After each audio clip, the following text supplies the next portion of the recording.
urumva nawe Kadashinyika nta mishinyiko ibihari ni ikiyobyabwenge.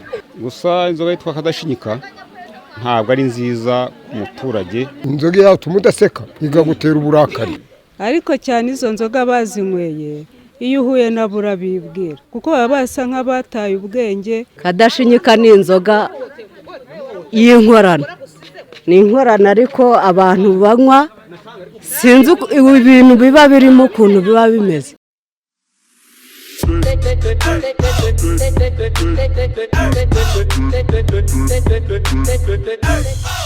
Ngira ngo nk'uko byiyumviye aba baturage bavuga ko iyi nzoga yitwa Kadashinyika uwayisomyeho uwayikozeho adashobora guseka, adashobora kwishima, adashobora kumwenyura, ahubwo ngo asigara ari guhutaza icyo abonye cyose. Ni ikiyobyabwenge bavuga ko ari kibi, ni inzoga itujuje ubuziranenge, bavuga ko ari mbi cyane cyane ku muntu wayifashe uwo ari we wese imumerera nabi, iramwica cyane. Tugiye kumenya byinshi, tugiye kumenya inkomoko yabyo, tugiye kumenya icyo abaturage bayivugaho, tugiye kumenya ububi bwayo, ariko dufite n'inzego z'ubuyobozi ziri buze kudufasha kumenya niba hari ingamba mu gukemura cyangwa se mu gukumira izi nzoga abaturage bagaragaza nk'ikibazo. Reka nkwikaze muri iyi nkuru tugiye kubanamo y'iyi nzoga y'ikiyobyabwenge abaturage bavuga ko ari inzoga mbi cyane ikabije. Iyi nzoga yumvikana mu karere ka Gatsibo, abo baturage twaganiriye nabo niho baherereye. Aba nabiganjemo abo mu murenge wa Kiziguro, ni mu mudugudu w'Isangano, niho bavuga ko iyi nzoga ikunze kumvikana. Mbere yuko twumva abo baturage, reka mbanze nkuhikaze wowe ufunguye ibiganiro byacu bwa mbere, wowe ufunguye inkuru yacu bwa mbere, reka nkwikaze kandi nkwibutse gukanda subscribe niba utarabikora, kanda like tugendane, ndetse no muri comment watwandikira bikarushaho kugenda neza. Namwe mwabikoze ariko reka tubashimire, muri abagaciro cyane. Ngiye nitwa Umuyange Jean Baptiste, ninge tubana mu biganiro bitandukanye, mu nkuru zitandukanye zitambuka hano ku Muyange TV show. Reka nizere ko rero umeze neza cyane. Iyi nkuru rero ndagira ngo tuze kugendana twumva agace ku kandi. Reka tubanze twumve uyu musaza dusobanurira impamvu iyi nzoga bayita Kadashinyika. Dore ko avuga ko impamvu bayita Kadashinyika nuko wayisomyeho adashobora guseka uko byagenda kose. Ni inzoga naho urumva inzoga yatuma udaseka igagutera uburakari. Kadashinyika nuko wayinywa adaseka. Adaseka ubwo ni ukuvuga ngo aba yarakaye. Kuko ibyo bayamweretse izindi gahunda, kuko uwasetse burya bayaganiriye na mugenzi we, babishimye. Ese kuyita Kadashinyika nuko wayinywa adaseka, ubwo aba yabaye indakari. Nk'uko wumvise uyu musaza asobanura inkomoko cyangwa se impamvu iyi nzoga bayise Kadashinyika, ngira ngo urabyiyumviye. Ariko n'abandi baturage batuye muri aka gace nabo bemeza ko, bahamya ko iyi nzoga ari ikiyobyabwenge kibi, yaba ku mugabo, ku mwana, ku mugore wasomyeho ngo aba yataye ubwenge, ndetse ngo uranamureba ukamwibwira. Reka twongere twumve abo baturage ho gato ukuntu babisobanuye. Kadashinyika ni inzoga y'inkorano, ni inkorano ariko abantu banywa sinzi ibintu biba birimo ukuntu biba bimeze, bifite imisemburo myinshi urebye, kuko n'abagabo bazinyweye ubureba bitura hasi.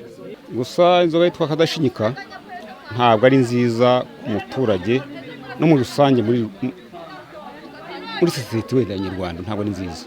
Ariko cyane izo nzoga bazinyweye iyo uhuye nabo urabibwira kuko baba basa nk'abataye ubwenge, ureba nta bwenge bafite, mbega sinzi ikintu ukuntu wabashushanya, ariko ubona nta bwenge bafite, muke cyane, kandi nabo ubwabo nta mbaraga baba bafite. Iyo uri muzima uba uramuhunga kugira ngo wenda atanakugwaho.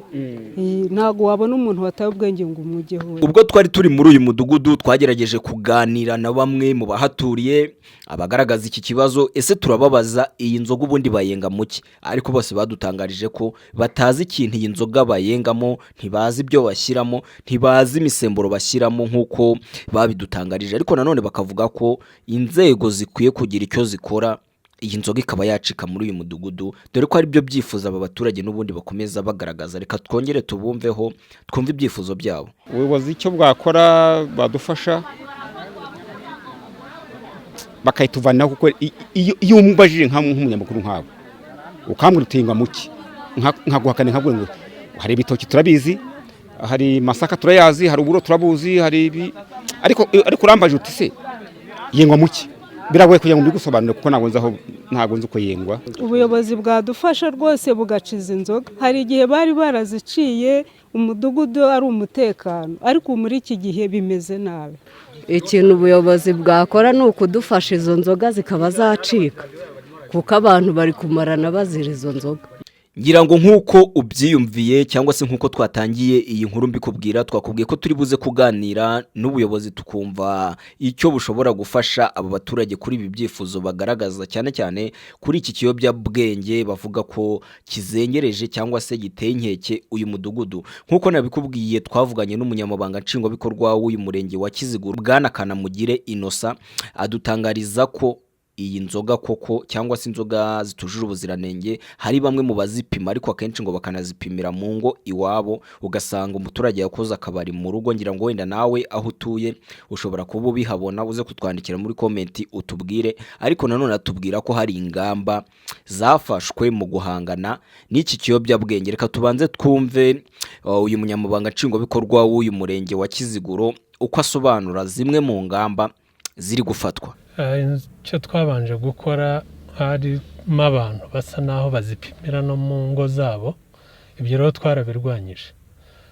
Abapima, abafite ibyo bapima, yaba inzoga nzima, ariko ndavuga inzoga nzima zizwi za kinyarwanda cyangwa n'izipfundikirwa, tukabakangurira gukorera muri santere hazwi. Ariko ubu ngubu amakuru twari dufite nuko ariho basa n'abateshutse, ntabwo ari benshi, ariko nabo amakuru yabo twayamenye. Turaza kongera rero kubegera kugira ngo badasubira hahandi ho bahoze, kugira ngo nabo bakore ku murongo bari bahawe. Ngaho nguko rero ni inzoga bise Kadashinyika. Ngira ngo mwumvise byinshi, mwumvishe ububi bwayo, mwumvise ibyitera, mwumvise abayinyweye, imico bagaragaza. Ariko se wowe aho utuye mu gace gatandukanye, mu bice bitandukanye, mu ntara zitandukanye, mu turere dutandukanye, aho utuye nawe haba hari inzoga nk'iyi namwe yazengereje abaturage, yazengereje karitsiye? Ese bwo mubona ari iki cyagakozwe kugira ngo izi nzoga zivuke umunsi kundi zihabwe amazina? Mwagiye mwumva izitwa nzoga ejo, izitwa n'ayandi mazina atandukanye. Ni iki cyagakozwe kugira ngo izi nzoga tubona zivuka umunsi kundi zitujuje ubuziranenge zicike, cyane ko ari nazo usanga ziba imbarutso y'amakimbirane, by'umwihariko mu bashakanye, mu baturage rusange? Umutekano w'abaturage ukaba ushobora kubura bitewe n'ibi biyobyabwenge. Reka twandikire muri comment udusigire igitekerezo cyawe, icyo ubona cyagakwiye kuba gikorwa kugira ngo izi nzoga z'inkorano cyangwa se izi nzoga zitujuje ubuziranenge zibashe kuba zacika burundu, nk'uko n'ubundi ari byo abaturage baba bifuza. Gusa ubuyobozi buvuga ko n'ubundi muri uyu murenge zahumvikanye cyane mu minsi yashize, ariko kuri ubu bakavuga ko basa nk'aho bari barazicogoje mu bazicuruzaga cyangwa se mu bazikwirakwizaga. Reka twizere ko n'ubundi wenda nabo bake basigaye hari ingamba cyangwa se hari imyanzuro barakomeza kubafatira, iyi nzoga mbi ikaba yacika burundu. Reka nkushimire we twabanye ku munota wa mbere kugeza kuri uyu munota. Nongere kukwibutsa ngo niba utarakanda subscribe, kandaho turushaho kubana, kora like, share ndetse n'ibindi, ibiganiro byacu bibashe kugera kure. Ibiganiro, inkuru zitandukanye nakagaruka umunsi ku wundi.